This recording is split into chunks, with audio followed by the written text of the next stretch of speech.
แล้วสบายดีอีพ่ออีแม่โอ้ยมาเบิ่งซอยลูกได้นะลูกลืมสมผัก อันเอาออกมาใส่ตู้เย็นหันประมาณ2 มื้อหลังเนาะฟางเฮ็ดหันเฮ็ดนี่จนว่าลืมว่ามีสมผักอยู่ในตู้เย็นแต่ว่าหน้าตามันก็ยังโอเคแต่ว่ากินมันนี่ตู้ยปัดแต่เปิดประมาณก้างมาเหม็นรสแท้ว่ะแต่ว่ารสชาติหันแซ่บเนาะเป็นคักเป็นแน่อันนี้ครัวมากินแบบสิแหละไม่ครัวบ่มากินแบบอันที่ว่าอันเขียวๆเนาะผู้ดีถูกใจไม่ครัวเลยเพราะว่าไม่ครัวเฮ็ดประมาณ2 หรือ 3 มื้อเนาะลืมไปแล้วก็เอามาใส่ตู้เย็นมาอีก2 มื้อลาบ่แซ่บเพราะต้องมาปรุงเนาะมาแม่ครัวก็มีกระเทียมขิงบักพริกหอมป้อม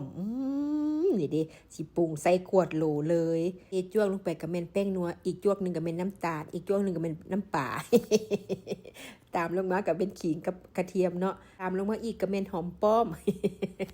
จะเป็นซาดเนาะแล้วก็คนคนลวงคะเลียง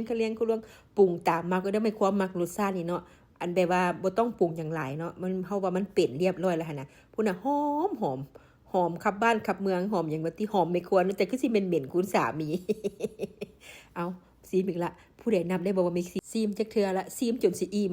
ยังบ่ทันได้กินซีมจนว่าอิ่มก่อนแล้วเนาะบางคนส้มพักที่ภูมิใจนำเสนอเอาแท้เอาว่าเนาะโดนๆเฮ็ดกินเทื่อนึงเฮ็ดส้มพักแล้วก็ขึ้นฮอดแม่ไปนำบ่แล้วได้ก่อนสิเสิร์ฟต้องแต่งหน้างามๆอีกพุ่นน่ะเป็นตาแซ่บบ่อีพ่ออีแม่มาเด้อ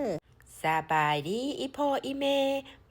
มาหลังจากเฮ็ดส้มพักเรียบร้อยก็ไปหามะแนวมากินแก้มเนาะแม่ก็มีไส้กรอกอีสานหรือว่าไส้กรอกข้าวบ้านเฮาเนาะดีๆแพ็คนึงแต่ยังเป็นน้ำก้อนอยู่ สิไปอบหม้อแอร์ไฟร์เอาเนาะปัญหาคือว่า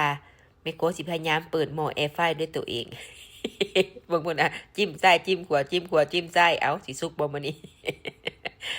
หลังจากปิ้งใส่อัวแล้วเนาะแม่ครัวก็สิมาหาเห็ดแจ่วได้บัดนี้น่ะ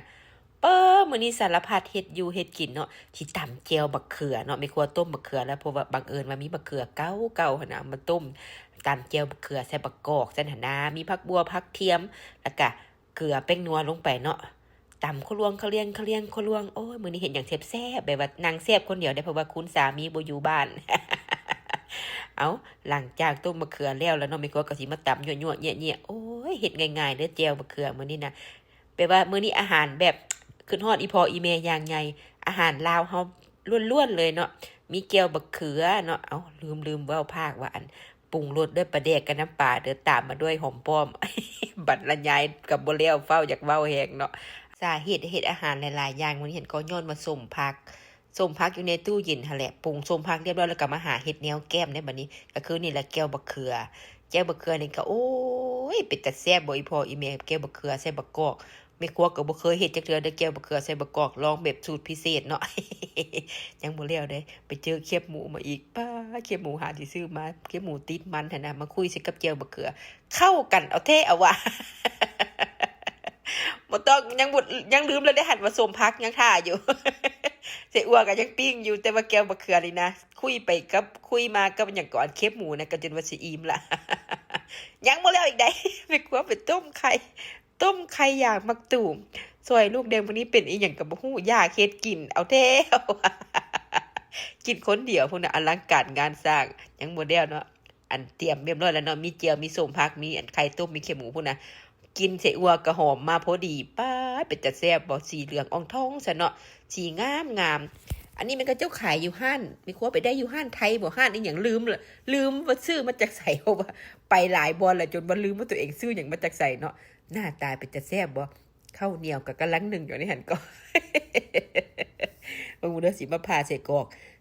เข้าหั่นน่ะคือบ้านเฮาหั่นน่ะ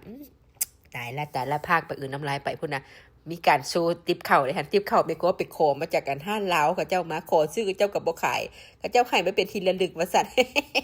ได้กองเดียวมามีครัวบ้านมีครัวบ่มีติ๊บเข่าน้อยเนาะมามื้อนี้ฮอดยามกินละผักข้าวมื้อนี้บ่ธรรมดายากจะกินหยังก่อน อันนี้ก็คือว่ามีแต่แนวแซ่บๆบางพุ่นน่ะคุยเจียวกับส้มผักอีกส้มผักน่ะเป็นผู้ดีนะแซ่บไปว่าอาหารนี่หั่นมีครัวคือสิกินบ่เบิดดอกมื้อแลงนี่นะก็สิเป็นต่อมื้ออื่นเช้าเนาะ คันผู้ใดกำลังหิวข้าวหรือว่าสินอนแล้วมาเห็นแม่ครัวอันกินอยู่นี่ก็อย่าสุดเครียดให้แม่ครัวเด้ออดเอาไว้กินมื้ออื่นเช้าโอเคคันผู้ใดลดความอ้วนก็ได้ผู้ใดลดความอ้วนห้ามเบิ่งคลิปนี้เด้อ แต่คันผู้ใดรู้สึกกินข้าวบ่แซ่บแล้วมาเบิ่งแม่ครัวรับรองหิว บางคนน่ะสมพักสิตุ้ยสมพักให้เบิ่งเด้อเอ้ามาเด้อแซ่บ